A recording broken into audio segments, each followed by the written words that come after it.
Queridos, uma manhã de ressurreição, claro, nós vamos falar sobre a ressurreição, do valor da ressurreição. Nós precisamos saber mais do que é essa coisa tão maravilhosa. Eu queria que você, por gentileza, se abrisse comigo lá em 1 Coríntios, capítulo 15, versículo 12. 1 Coríntios 15, 12. Eu vou ler rapidamente do 12 até o 23, para nós termos uma base. 1 Coríntios 15, 12. A igreja está com um buraco grande aqui, olha que lindo que ficou. Ficou um L. Oh, meu Deus do céu.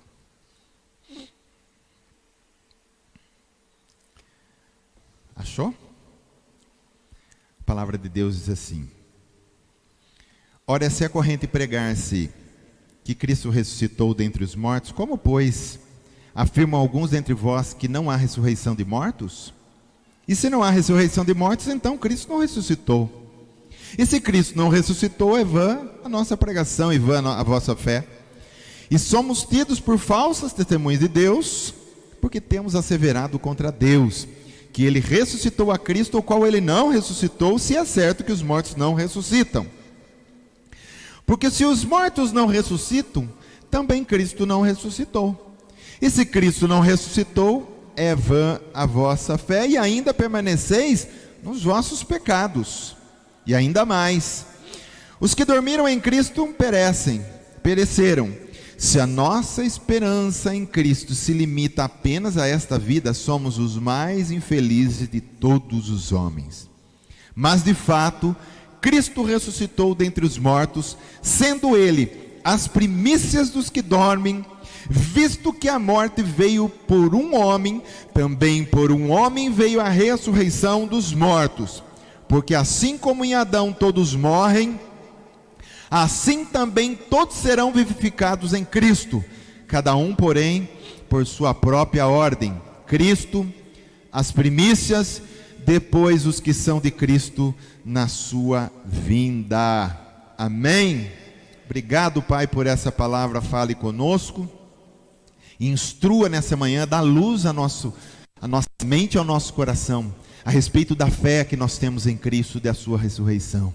Espírito Santo, faz que nós possamos entender a profundidade do que é a ressurreição, em nome do Senhor Jesus, amém. Amém. Está alto aí, querido, o som? Aqui está um pouco alto o retorno, então, acho que é o retorno, que aí eu quero falar alto, eu fico meio preso para pregar, eu não me solto, entendeu? Fala assim, pastor, você precisa se soltar, então na hora que eu vou me soltar, parece que alto eu fico meio, eu não consigo falar, amém? Aí assim eu posso falar, que não assusta você. Glória a Deus, querido.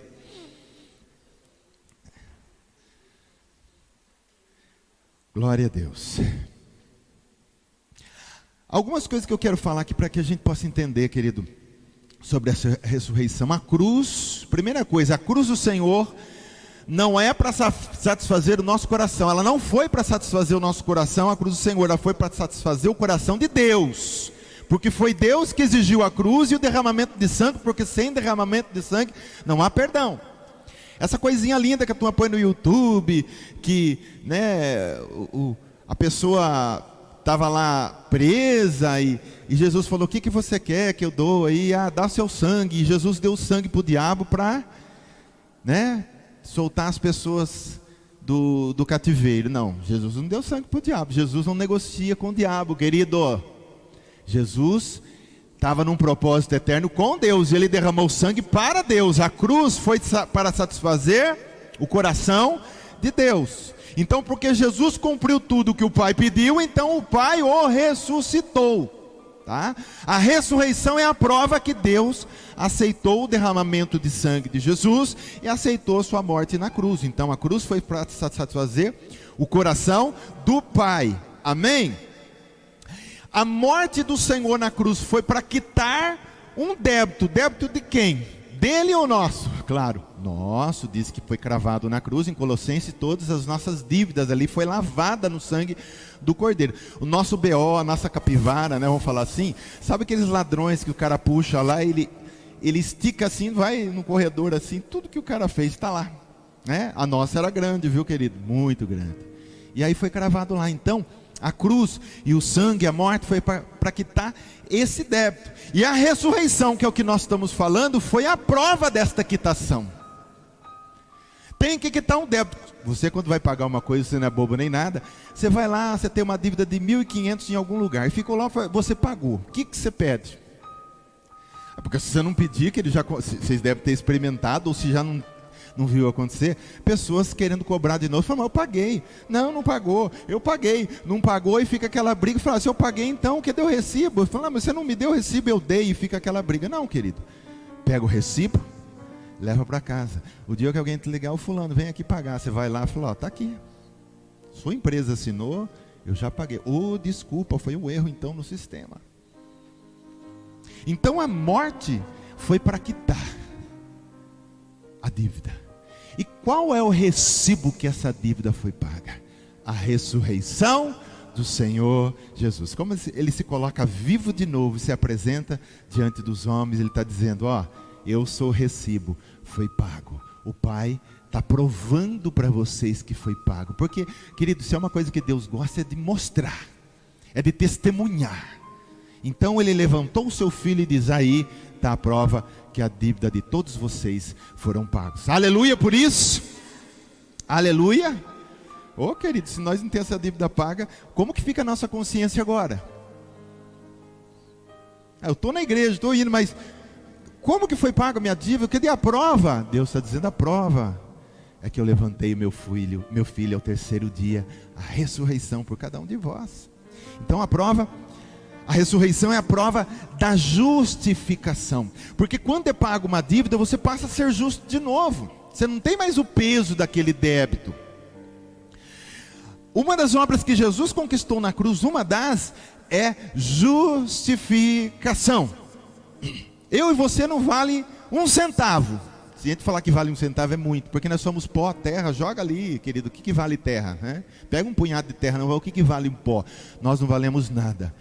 Mas quando o sangue de Jesus vem sobre a nossa vida, quando há a ressurreição faz com que nós sejamos justos diante do Pai. O Pai olha para nós e diz, é o justo, é o meu santo, foi justificado. Porque quando Ele olha para você, Ele vê a imagem do Filho dEle, Ele vê o poder da ressurreição do Filho dEle na sua vida, que te justificou. Diz para quem está do teu lado, nós somos justos diante do Pai. Aí a palavra diz em Romanos 4:25, o qual foi entregue por causa das nossas transgressões, agora, e ressuscitou por causa da nossa justificação. Repite comigo, e ressuscitou por causa da nossa justificação. Ele está falando, por que eu ressuscitei? Para vocês serem justos, para vocês serem justificados diante do Pai. Amém? Então nós temos que entender a importância da ressurreição. É a única coisa, querido, que diferencia a nossa crença de todas as outras crenças. É a única coisa que diferencia. Porque Deus por Deus tem Deus por tudo quanto é lado. Mas qual é o Deus que levantou do túmulo? Qual é o Deus que levantou do túmulo? Nenhum. O nosso está vivo, presente. A Bíblia diz que Ele sustenta todo o universo só com a sua palavra. Porque se Jesus falar agora, para todo o universo, isso aqui explode, acaba tudo. Querido, cada planeta, você sabe quantas galáxias existem? Quantos trilhões e trilhões e trilhões de estrelas existem? Todas elas estão no seu percurso certinho, fazendo tudo o que tem que fazer, porque a palavra de Cristo está sustentando todas as coisas. Aquele que ressuscitou, voltou ao trono, tem um nome que está acima de todo nome. E a esse nome todo joelho se dobrará. Amém? O nosso já se dobrou. Glória a Deus. Então vamos continuar. Se Jesus permanecesse então na sepultura, eu não teria certeza se realmente tinha minhas dívidas pagas. Imagine que você foi preso. Aqui no Brasil todo mundo vai preso por qualquer coisa, né? Não, se roubar galinha vai, mas se roubar 3 bilhões não vai, porque os bilhões pagam, né? Coitado que roubou a galinha para comer, de repente não tem como pagar. Vamos supor que você tem uma dívida. Sei lá, você fez alguma coisa aí que você está devendo 1 milhão. Vou dar um exemplo só para vocês. Vamos supor que a lei, não sei se nem existe isso, mas acho que não existe, dava a possibilidade que se alguém quisesse ficar preso no seu lugar, você ficaria solto, até pagar a dívida. Então apareceu lá, você nem sabia, você estava preso lá, passou 1 mês, 2 meses, e de repente alguém vai lá, abre a porta e fala, ó, tem um amigo seu que quer pagar aí os 10 anos que você tem para ficar aí na cadeia, ele quer ficar no seu lugar. Não, e quem que é? Tá, aí aparece um amigo seu, tá, eu vou ficar no seu lugar. Não, não precisa, não, vou ficar no seu lugar, pode ir embora, vai cuidar da sua vida, vai cuidar da sua família, vai cuidar dos seus filhos. E você vai, e ele fica lá. Só que, aí talvez no seu coração é assim, enquanto ele não pagar os 10 anos, eu ainda corro o risco de voltar para a cadeia. Se ele morrer, eu tenho que voltar para a cadeia. E vamos dar um exemplo, e se ele fugir, eu volto para a cadeia. Enquanto não passar os 10 anos e aquele amigo que tomou o seu lugar não sair, e ele não vê ele na rua, estou aqui, paguei só disso, falar, agora sim, nunca mais eu volto para a cadeia. Foi isso que aconteceu com Cristo na sepultura. Porque se ele não sai da sepultura, ainda continuaríamos com as nossas dívidas. Foi por isso que ele ressuscitou. E porque ele ressuscitou, então nós estamos com a nossa consciência limpa. Querido, coisa mais gostosa que tem é a gente viver com Cristo com a consciência limpa. Sim ou não? Limpa, lavada no sangue. Até a Bíblia diz lá em Hebreus, né? Com a nossa consciência limpa a gente pode entrar no Santo do Santo. Não é como os sacerdotes que entravam, mas, querido, eles entravam tão assim, como é que eu posso, tenso, e faziam o que tinha que fazer no Santíssimo Lugar, e saíam o mais rápido que podiam, porque qualquer coisa que acontecesse, qualquer pensamento, eles podiam morrer. Agora não, eles não, vocês podem entrar com a consciência limpa, lavada, sem culpa, sem nada. Você entra, vive com Deus. Amém. Glória a Deus. O 15:17, 1 Coríntios, acho que nós lemos uma parte, se Cristo não ressuscitou, é vã a vossa fé. E ainda, ó, isso aqui é a dívida, permaneceis nos vossos pecados. Se Cristo não ressuscita, a gente continua dos nossos pecados. A maior ênfase, querido, que eu quero que você entenda aqui no Novo Testamento, é a pregação de Jesus ressurrecto. Nós vamos ver isso. O que mais eles pregavam? Jesus ressuscitou. Jesus ressuscitou. Então, por exemplo, vamos ver um texto aqui, Atos 2:22, abre lá comigo rapidinho. A primeira pregação de Pedro no Pentecostes. Vamos ver do que ele fala, querido. Eu vou ler vários versículos, mas não tem problema, eu quero para ficar bem rico e não perder nada. Atos 2:22, Pedro, depois, hoje eu vou trocar, Moisés, depois de sair do Pentecostes, aquele dia eu falei do Pedro, né, que gritou para Moisés, não, Noé, né? Noé saiu do Pentecoste, que outro dia eu falei que Pedro gritou na arca, né? Alguém que estava lá embaixo gritou, Pedro, abre a arca, e não era Pedro que estava lá, era Noé, né? Então aqui, né, tem que inverter. Vamos lá, Pedro na sua primeira pregação, querido. Todo mundo cheio do Espírito. E qual que era o foco da pregação? Então Pedro fala assim: varões israelitas, atendei a essas palavras. Jesus o Nazareno, varão aprovado por Deus diante de vós com milagres, prodígios, sinais, os quais o próprio Deus realizou por intermédio dele entre vós, como vós bem mesmo sabeis. Sendo este entregue pelo determinado desígnio e presciência de Deus, vós o mataste crucificando por mãos iníquos, ao qual, porém, Deus ressuscitou, rompendo os grilhões da morte, porquanto não era possível fosse ele retido por ela. Então ele começa a dar ênfase aqui na ressurreição, porque a respeito dele diz Davi: diante de mim via sempre o Senhor, porque está à minha direita, para que não seja abalado. Por isso se alegrou o meu coração e a minha língua exultou. Além disto também a minha própria carne repousará em esperança, porque não deixarás a minha alma na morte, nem permitirás que teu santo veja a corrupção. Fizeste-me conhecer os caminhos da vida, encher-me-ás de alegria na tua presença. Irmãos, seja-me permitido dizer-vos claramente a respeito do patriarca Davi, que ele morreu e foi sepultado, e o seu túmulo permanece entre nós até hoje. Sendo, pois, profeta, e sabendo que Deus lhe havia jurado que um dos seus descendentes se assentaria no seu trono, o qual foi Jesus, prevendo isto, referiu-se à ressurreição de Cristo, que nem foi deixado na morte, nem o seu corpo experimentou corrupção. A este Jesus Deus ressuscitou, do que todos nós somos testemunhas. Ó, querido, eles são testemunhas. né? Eu não sei se foi 40 ou 50 dias, Jesus ficou aparecendo para eles, até o Pentecostes, né? Testemunha, todos viram, tá? Vamos continuar. Exaltado, pois, à destra de Deus, tendo recebido do Pai a promessa do Espírito Santo, derramou isto que vedes e ouvis. Porque Davi não subiu aos céus, mas ele mesmo declara: disse o Senhor a meu Senhor, assenta-te à minha direita, até que eu ponha os teus inimigos por estrado dos seus pés. Esteja absolutamente certa, pois toda a casa de Israel, de que a este Jesus, que vós crucificaste, Deus o fez Senhor e Cristo. Pedro começa falando daquilo que distinguia Jesus de todos os outros. Ele ressuscitou. E aquilo que só Deus pode fazer. O que Pedro estava querendo dizer: Ele é Deus. Esse Nazareno, filho de José e Maria, Ele é Deus. Ele não é só filho de José e Maria, não. Porque Ele ressuscitou ao terceiro dia. Nós somos testemunhas. E na sua ascensão, mais de 500 pessoas viram Ele subir. Que eu já vi muita teoria por aí dizendo assim: isso aí foi uma história que os discípulos inventaram. Roubaram o corpo, esconderam e inventaram essa história que Jesus ressuscitou. Querido, quem que é débil mental para morrer queimado, comido por leões, pregado de ponta cabeça, o qual Pedro foi, por uma mentira? Chega na hora, o cara nega: não ressuscitou coisa não, deixa para lá. Querido, morrer, não sabe por quê? Porque viram ele vivo. Paulo sofreu tudo que sofreu no seu ministério, um sofrimento. Eu acho que é um dos homens que mais sofreram pregando o evangelho registrado no Novo Testamento. Sabe por quê? Ele viu Jesus aparecer para ele e dizer: Saulo, Saulo, por que me persegue? Ele falou: eu estou servindo um Deus vivo agora. Eu sei que Ele está vivo. Ele apareceu para mim, mudou a minha vida. Amém? Aí nós vamos...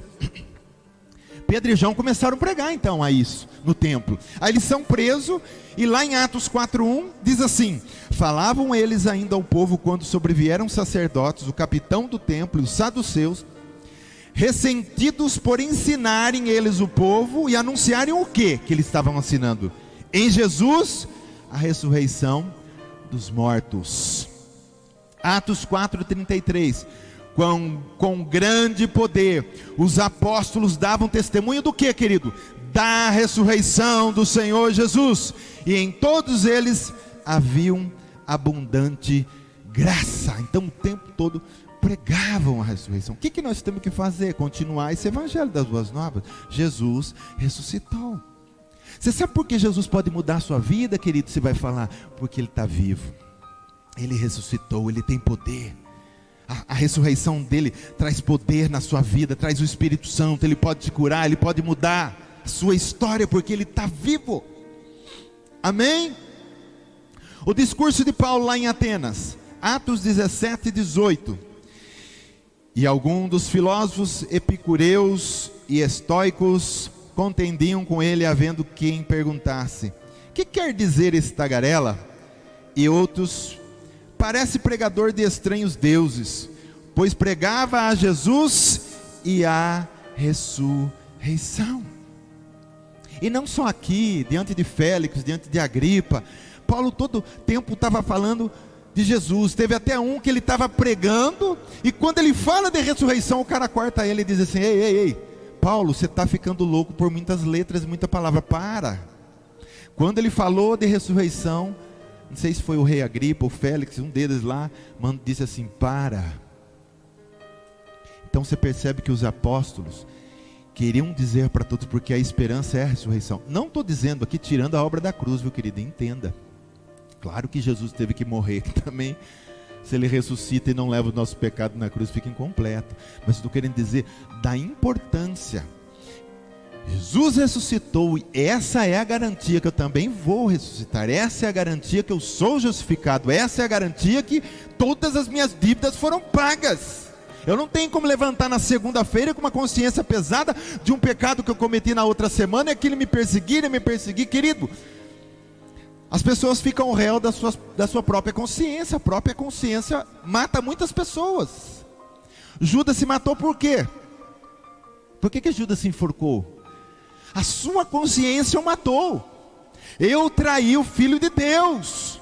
É claro que havia perdão, se ele tivesse pedido perdão, que eu não sei se comparar a traição de Judas com Pedro negar 3 vezes, não sei qual que é o pior. De repente negar Cristo publicamente foi pior do que... Só que Pedro se arrependeu, Pedro chorou, Pedro foi até Jesus, Pedro aceitou Jesus confrontar ele e dizer: Pedro, tu me amas? 3 vezes, querido. Negou 3, você vai ter que falar 3 vezes que me ama.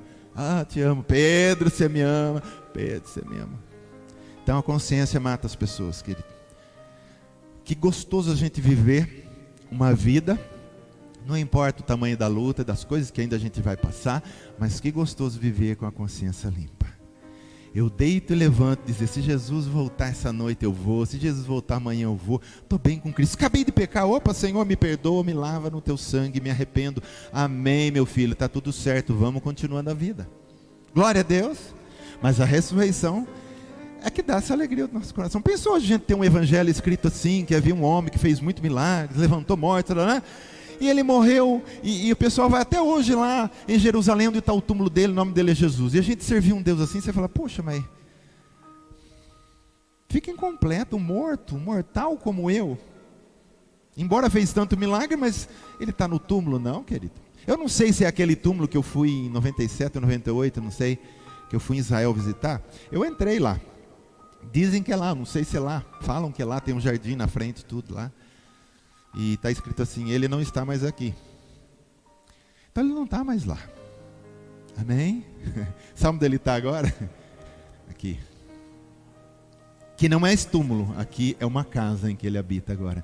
É um templo onde ele é adorado todos os dias, onde nós servimos a ele todo dia, onde todo dia a gente queima uma oferta para ele, né? Onde todo dia a gente acende um incenso para ele, e a gente estamos junto aqui porque ele vive, e eu posso crer no amanhã, como nós cantamos aqui, viu, querido? O crente, ele vive de esperança, sim. O crente vive esperando em Cristo, vive esperando no amanhã, vive esperando a volta de Cristo, vive esperando o seu reino que se instalará na terra de justiça e de paz, vive esperando estar com Cristo para sempre na sua glória, porque ele ressuscitou. Ele está lá no céu, representando toda a raça humana. Ele veio do céu para representar o céu na terra como um Deus homem. Quando ele morre, ele volta para o céu, e agora ele representa toda a raça humana, que um dia vai estar lá com um corpo igual ao dele. Glória a Deus. Obrigado, Senhor. Então, algumas coisas que nós temos que continuar sabendo. Eu entro em Adão através do que eu entro em Adão? Do nascimento.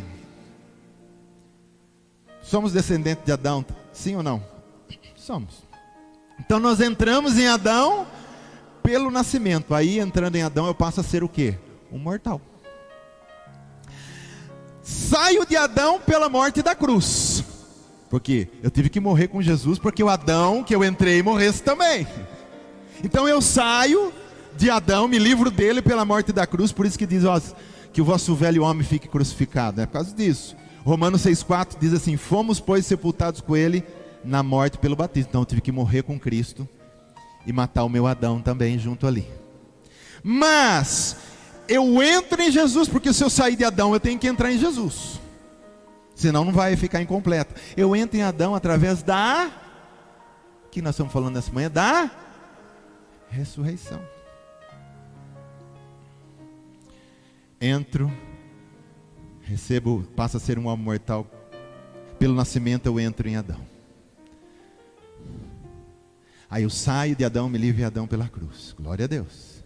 Mas eu tenho que entrar em Jesus. Eu entro em Jesus pela ressurreição. Por isso que ele diz assim: se você está em Cristo, nova criatura você é. Jesus falou lá para Nicodemos: você tem que nascer de novo. Esse nascer de novo é receber esse homem novo, esse homem que tem a imagem de Cristo. E isso você tem dentro de você. Amém, querido?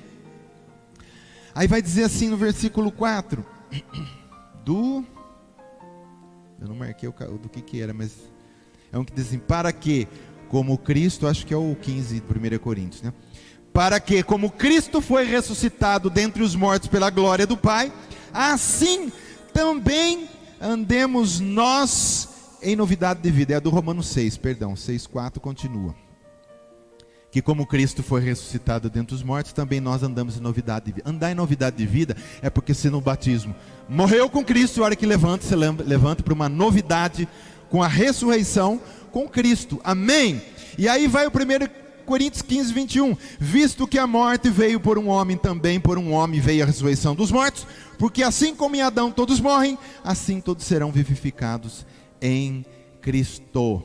Então a morte do Senhor Jesus fala sobre o que Ele fez para Deus. Foi Deus quem pediu o cordeiro. Enquanto a sua ressurreição fala sobre o que Deus fez por nós. Deu para entender? Se Deus diz assim, eu entendi, pastor. Você está muito fraquinho se entender seu e vou passar um Red Bull. Fala, diz, eu entendi, pastor. Amém, pastor. Ó, a morte fala do que Ele fez para Deus. A ressurreição fala do que Deus fez por nós.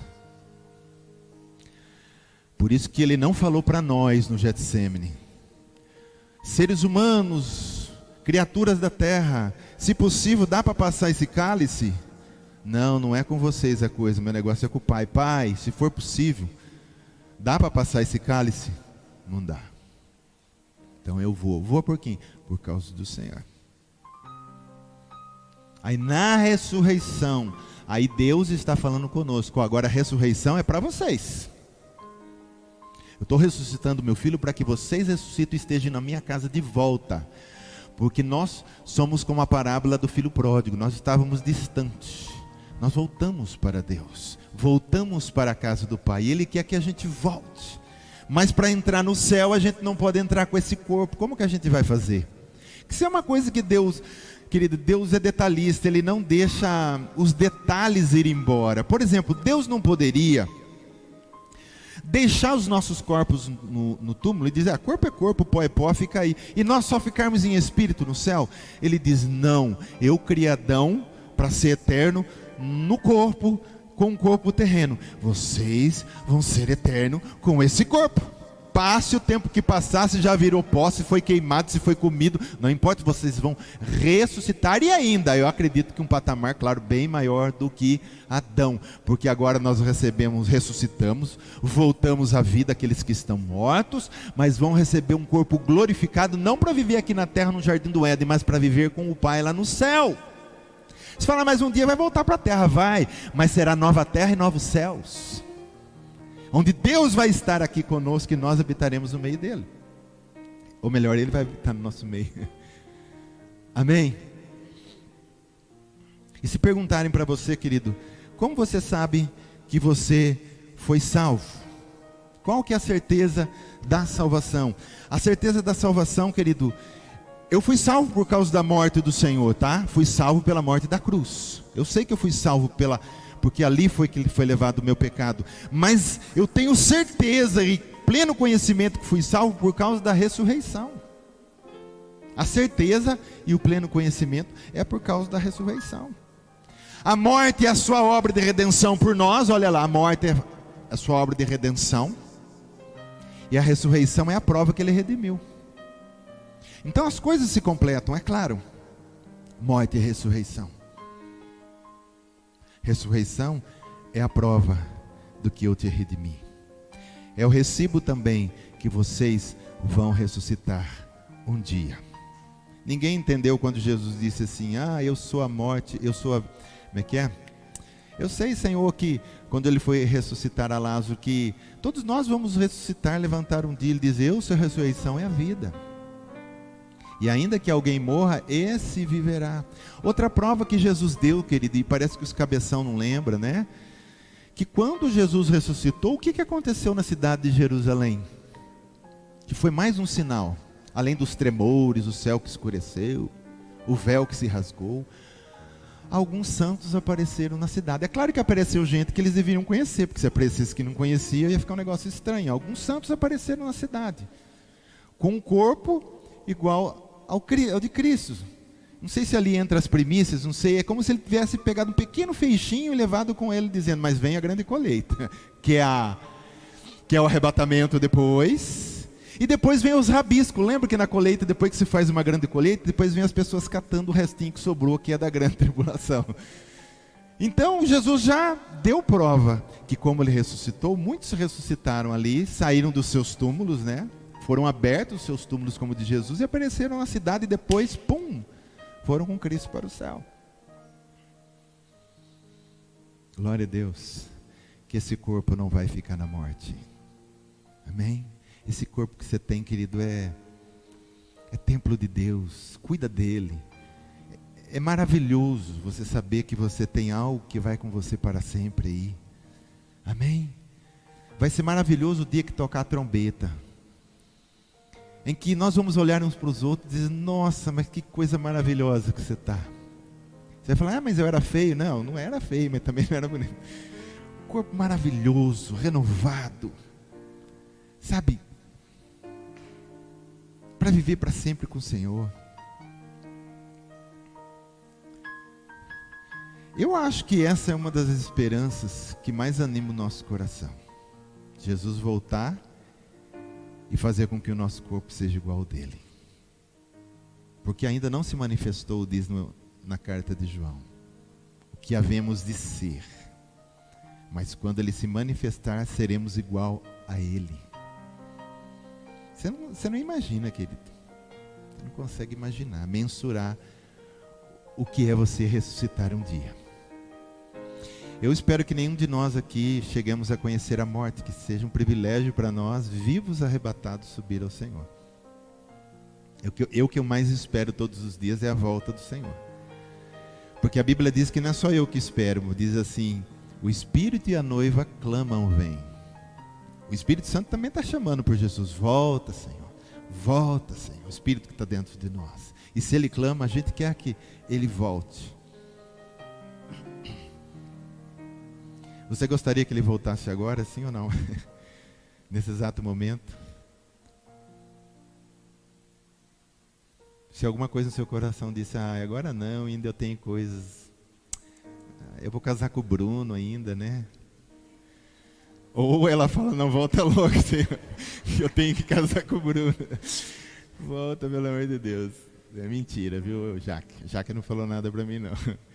Mas às vezes, querido, a gente tem algumas coisas que, não pode ter nada acima de Cristo. Jesus fala, não pode, nem mãe, nem pai, nem filho, nem nada, nem bem. Jesus tem que ser seu maior desejo. Puxa, uma semana que vem eu vou receber uma promoção, meu salário vai para 10 mil, eu quero curtir esses 10 mil, querido, você não sabe o que é curtir o céu. Vai curtir 10 mil, você vai andar em ruas de ouro, o que é 10 mil perto de uma rua de ouro? E a mansão que você vai ter? E o lugar que deve ser lindo e maravilhoso, meu Pai. Eu tenho um certo ciúme santos, ou inveja, né? Inveja ou ciúme que fala. Do João, do apóstolo, na ilha de Patmos, que ele viu muitas coisas, querido. Ele viu o céu. Ele viu o céu. Talvez Deus deixou ele ficar bem velhinho, 90 e poucos anos, já quase no finalzinho da vida. Acho que ele tinha, estava bem adiantado. Mostrar isso aí para ele, para que depois de velhinho também ele não tivesse muito orgulho e ele tivesse que pôr um espinho na carne como põe o de Paulo. O de Paulo teve que pôr. Paulo também foi ao terceiro céu. Gente, que coisa maravilhosa. Deve ser. Deve não, né? A ressurreição garante que a gente tenha todo esse privilégio. Aliás, em vida nós já experimentamos os bens vindouros, diz a palavra do Senhor. Mas é claro que nós estamos assentados nas regiões celestiais com Cristo já em espírito, né? De verdade, mas ainda não de fato. De verdade no espírito estamos, mas toda a nossa vida não está lá ainda, 100%. Porque o nosso corpo, nossa alma ainda estão aqui nessa terra, sentindo dor, angústia, muitas vezes tristeza, né? Correndo dia a dia, fazendo o que tem que fazer. Mas eu quero um dia me livrar de toda essa terra e estar para sempre com Ele. Amém? Você também está comigo? Para encerrar, querido, você fala, nossa, pastor, o negócio está longe. Para encerrar, eu quero fechar com 2 versículos aqui, dizendo 1 Coríntios 15, 19. Isso aqui, infelizmente, querido, você vai falar, isso aí não tem na igreja. Tem, querido. Se a nossa esperança em Cristo se limita a apenas esta vida, você sabe o que quer dizer isso? A pessoa só vem na igreja para pedir carro, pedir casa, pedir emprego, serviço, quero comer o melhor dessa terra. Está com a unção da minhoca, quer comer o melhor dessa terra. Você sabe que comer o melhor dessa terra não é carro. Você sabe o que Deus estava querendo dizer quando Ele diz assim, ó, vocês comeriam o melhor dessa terra? O que você entende que Ele estava prometendo para o povo que ia entrar na terra prometida? Vamos ver. Vocês comeriam o melhor dessa terra. Gente, Deus está falando de sustento e alimentação. Lá tudo que planta dá, as uvas são grandes, tem muito pasto para as vacas, vai ter leite à vontade, vocês vão comer melhor. É isso que Deus está querendo dizer. Hoje a turma inverte, só fica pensando, não, carro tem que ser do melhor. Que nem aquele pastor que, e foi verdade, o pastor Jonas que me contou para nós no curso que a gente fazia lá, que a irmãzinha chegou com um casinho, né, dela, e o pastor estacionou aquele carrão, nem sei que carro que é, ele falou o nome lá, esqueci. E a hora que ele desce, ele vê a irmã descendo do carro, ô irmã, isso não é carro de crente não. A irmãzinha ouviu isso e diz, vai comprar um carro de crente. Ela foi e fez o carnê, a Bíblia, né, para pagar o carro que tem que ser de crente. O que aconteceu? Ela não conseguiu pagar, ficou sem o carro e ficou sem o carro de crente. Então, ó, se a nossa esperança só se limita às coisas dessa vida, eu quero ter um carro melhor, eu quero ter uma casa melhor, eu quero ter isso melhor. Não que Deus não dê isso, querido, mas fica só procurando isso, se limita só às coisas daqui, que você fica pensando só no isso, só naquilo, e esquece do mais principal que Jesus disse, buscai primeiro o reino de Deus. E as demais coisas serão acrescentadas para você. E Jesus, quando vai falar das necessidades do homem, ele fala assim, ó, vocês se preocupam muito com comer, beber e vestir, porque essa é a preocupação do homem, mas ele diz, ó, essas coisas Deus dá para você, porque isso é básico, comer, beber e vestir. O Paulo vai falar para o Timóteo, tem gente que não gosta dessas palavras, não vai pregar isso nunca em muitas igrejas, né? O Paulo fala assim, ó, tendo o que comer e o que vestir, estejamos contentes. E o homem fica contente ó, só com comer e vestir, sim ou não? Está vestindo bem, comendo bem, o que ele quer mais? Ah, mas não é só assim não, tem mais coisa aí, né? Então, querido, hoje o pessoal na igreja quer ser reconhecido, quer ter sucesso, quer não sei o quê, quer mostrar que a igreja dele é melhor que o outro, quer mostrar, gastam bilhões com uma construção de uma igreja, e lá no Moçambique o pessoal comendo lixo. Essa igreja que foi destruída agora, Notre Dame. Aí eu vi alguém escrevendo assim, olha, engraçado, né? Se Moçambique tivesse o mesmo valor do Notre Dame, e mostrando todas as fotos, como está a situação lá das crianças, comendo lixo, lixo, lixo, lixo, lixo. Só lixo. Em poucos dias levantaram, inclusive aqui no Brasil, teve uma mulher que só ela doou, não sei quanto que foi lá o valor, mas é milhões e milhões. Ela mandou 80 milhões, só ela, imagina o mundo. A catedral já vai ser reconstruída rapidinho. A catedral linda, tem muitas imagens de demônios, em todo quanto é lado, se você vê lá, você vai procurar. Agora se falar assim, olha gente, vamos mandar uma ajuda para Moçambique, que as crianças estão, ixi querido, vai, um vai mandar R$100 aqui, outro 5 ali, outro 10 lá, e amém, porque cada um manda o que tem, mas essas pessoas não estão preocupadas, as coisas daqui. Quando você vem para a igreja, o certo seria, qualquer igreja, que quem está aqui ministrando, seja quem for naquele dia, esteja levando você a ser retirado da terra e pensar nas coisas do alto. Eu coloquei um vídeo no grupo da igreja, eu achei interessante que eu vi lá no Facebook, falei, nossa, que legal.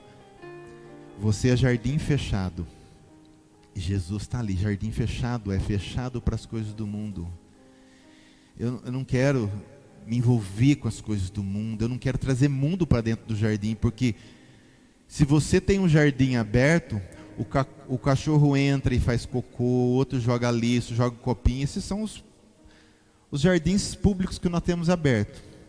Agora o jardim fechado não, aqui tem um muro, uma cerca, só Jesus, aqui não tem sujeira, aqui não tem mundo. Então, se a nossa esperança só se limita às coisas daqui, não que a gente não se preocupa com as coisas daqui, no sentido que nós temos responsabilidade, mas se nós só limitou aqui, é vã a nossa fé. Se a nossa esperança em Cristo se limita apenas a esta vida, quer dizer, Cristo vai me abençoar aqui, é só aqui, acabou, somos os mais infelizes de todos os homens, o mais, não existe pessoa mais infeliz do que essa. E a última passagem, 1 Pedro 1,3, bendito Deus e Pai de nosso Senhor Jesus Cristo, que segundo a sua muita misericórdia, nos regenerou para uma viva esperança. Primeiro falou da esperança só das coisas aqui da terra, que se limita só aqui. Agora Pedro vem falar que nos regenerou para uma viva esperança. Mediante o quê? Mediante a ressurreição de Jesus Cristo dentre os mortos. A viva esperança é nos regenerou por causa dessa ressurreição. Viva esperança. Não é aquela esperança, querido, que as pessoas têm. Eu já tive muitas vidas e vou continuar tendo, vou renascendo. É uma esperança que ela tem, uma esperança morta. Quem que falou isso para você? Foi o Allan Kardec. Quem que é o Allan Kardec? O cara que se suicidou depois. Lê a história de Allan Kardec. Começou a divulgar o espiritismo e tal, a vida dele foi só bagunça e se matou. A história de um homem, vai ver um tal alçado de Allan Kardec. O Allan Kardec falou que ressuscita. O Buda, cadê o Buda, querido? Eu não sei qual foi a última frase de Buda, mas Buda tem até algumas coisas que são interessantes e para a vida vale, algumas filosofias, alguma coisa ali, né? Que você fala, faz sentido, é verdade, amém. Querido, mas Buda não tem palavra de vida eterna. Buda, a alçada dele está lá. Buda, ele abandonou a sua família, abandonou seus filhos para sair para o mundo em busca da verdade. E quando ele termina a vida dele, ele diz que não encontrou a verdade. E o que Jesus fala? Eu sou a verdade. Jesus não disse, eu saí, eu estou aqui com meus 33 anos, mas não achei a verdade. Não, eu sou a verdade. Eu sou o caminho, a verdade e a vida. Até tem, eu não vou lembrar agora, que era Confúcio, Buda e mais um. Que caminho, verdade e vida são esses três muito conhecidos. Não sei se é o Alá, sei lá quem que é lá, o Maomé, né? Só sei que o Buda foi a verdade, não encontrou. Um outro estava procurando o caminho, depois no final da vida dele, ele não achou o caminho. E o outro é a vida, eu não sei qual dos três. Mas Jesus diz, eu sou o caminho, a verdade e a vida. Amém? Nós já encontramos tudo que nós precisamos, de mais nada, querido. A gente sempre fala assim, eu preciso disso, eu preciso daquilo, eu preciso daquilo outro. E Deus vai falar para mim, eu já dei tudo para vocês. Jesus, já dei tudo que vocês precisam. Eu, você, ou vamos falar de quem já morreu, né? Quem já morreu, querido? Você vai no cemitério de saudades, tem o rico e o pobre. Não levaram nada daqui. Nós que somos cristãos, que temos fé em Jesus, a única coisa que nós temos para sempre, que é nosso, isso é garantia, é Jesus. A vida não é minha, meu corpo não é meu, nada é meu, nada, nem o carro, nem a casa. Mas está no meu nome a escritura, vai ficar para o Bruno. E para a Natália, esqueci. Não, o Felipe falou, só o Bruno, né? Nada vai levar. Esses picareta que estão aí em Brasília, todos eles vão morrer. E vão sair e vão para um lugar que só vive as pessoas mais pobres e miseráveis do universo, o inferno. Não leva nada. Eu e você também não vamos levar nada daqui. Só que nós temos uma coisa dentro desse vaso de barro, tesouro. E Deus disse, isso é de vocês, para sempre, Jesus. Amém, querido? Glória a Deus. Oh, que bênção. Fechar os nossos olhos. Pai.